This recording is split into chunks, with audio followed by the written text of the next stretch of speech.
summer works a little bit like the F80, to be honest.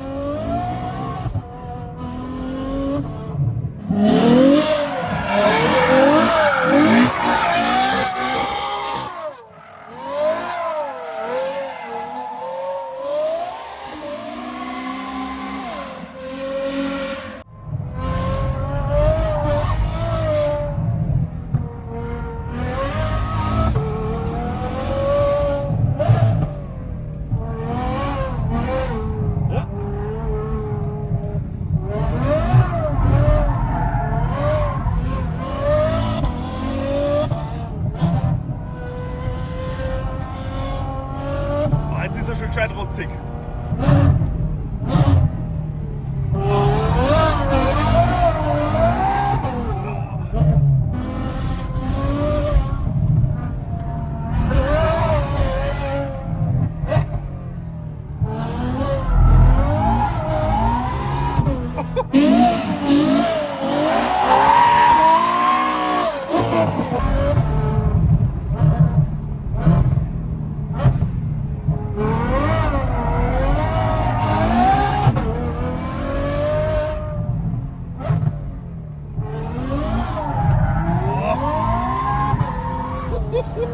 Alter, das war geil. Geil reingehauen gerade.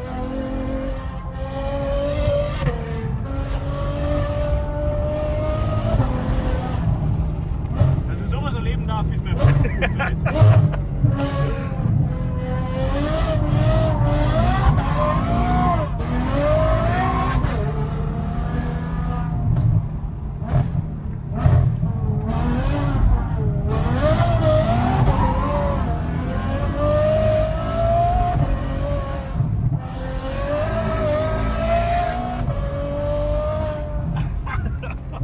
Alter. Es ist aber auch gut verstanden, muss ich sagen. Ja.